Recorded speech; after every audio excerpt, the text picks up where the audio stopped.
What comes to your mind when you hear the word dad or father?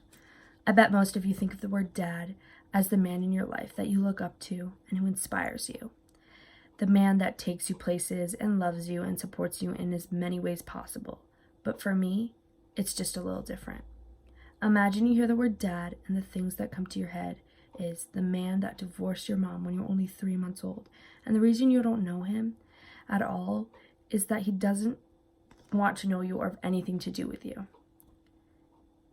When I was in elementary school, the teacher would say, "Show this to mom and dad and your siblings. You did a really good job." Or "Please have mom and dad sign this." But for me, whenever I had something to show my family that I've been working on, or I would take something home for someone to sign, it would always be my grandparents. I didn't and still don't know what it's like to go home to a mom and dad and having siblings. Also, let me tell you that I don't hate living with my grandparents. In fact, I'm kind of glad everything happened, because if this didn't happen, I wouldn't have had the amazing friends I do today, and I probably wouldn't be as close to my grandparents as I am today. I was born in Rhode Island at Westerly Hospital. Soon after I was born, my dad got deployed to Virginia, so my mom, my dad, and I all moved to Virginia. But my mom and I did not stay there long. Only about 3 months to be exact, because my parents got divorced and my dad didn't really want anything to do with me. So I've never met him. I mean, I have, but I was a newborn and don't remember it.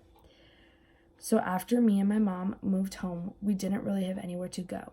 So we went to live with my grandparents. About 7 years later, one afternoon when I got off the school bus, I saw my grandmother waiting for me in the driveway by our huge tree. When I got off the bus, I ran to her and hugged her because usually it was my mother waiting for me, but I never thought anything about it.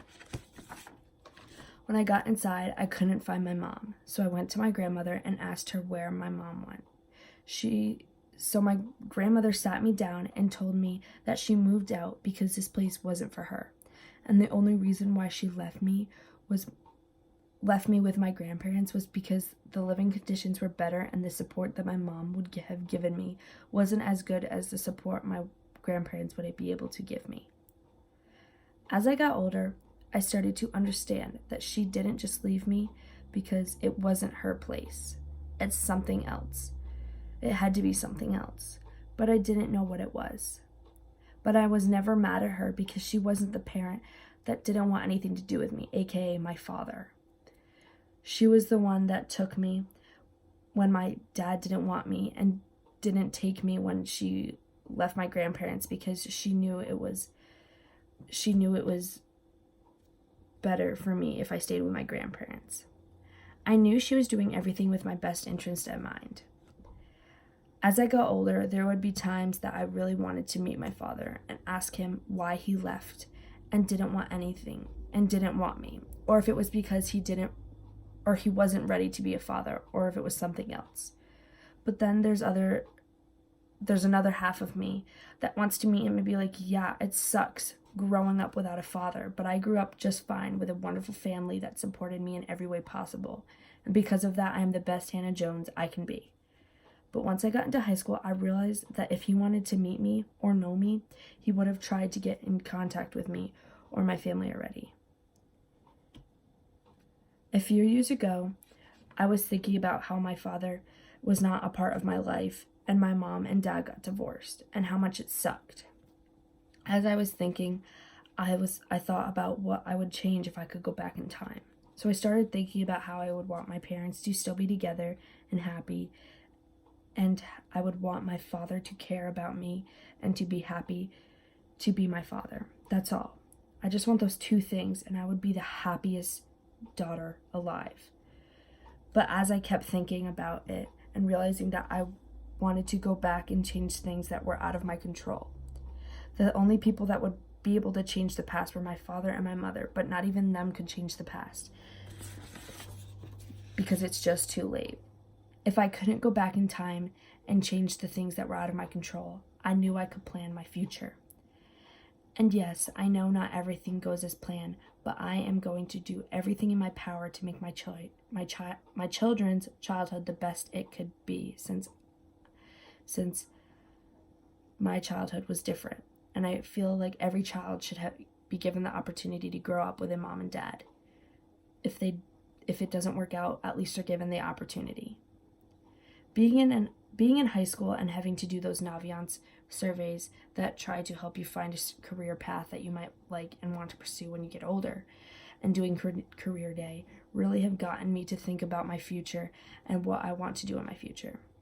When I started thinking about my future, I started to get very stressed thinking about kids and pets, jobs, getting a house, and then the bills you have to pay once you get a house, buying a car, and the bills you have to pay after you buy a car, and the phone plan you have to get, and oh yeah, the bills you have to pay once you get a phone plan.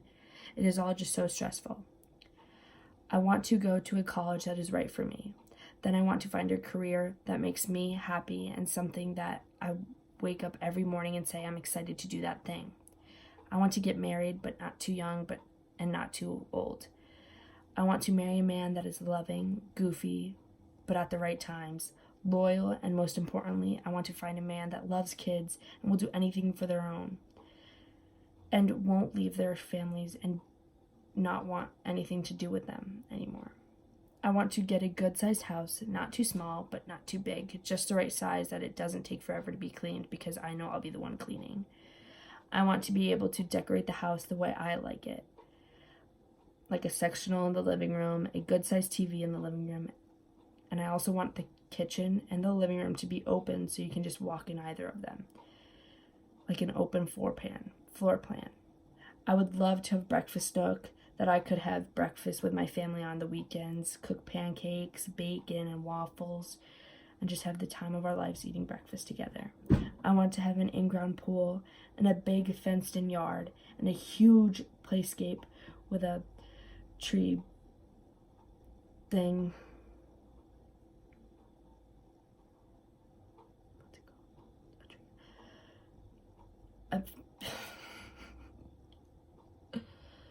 A big fenced-in yard and a huge playscape, a tree house that my children could invite friends over and hang out in all day.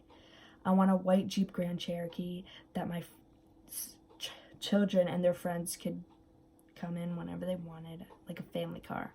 I want my kids to be able to have the toys they want and the things they want, but not too much, because I don't want my kids' friends to think they are spoiled, because trust me, they won't.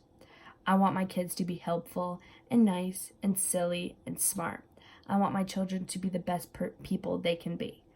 Most importantly, I want my family to do traditional things that traditional families do. And yeah, that might sound pretty traditional, but I want to do those things because I wasn't given the opportunity to do those things. And looking back, I wish I did.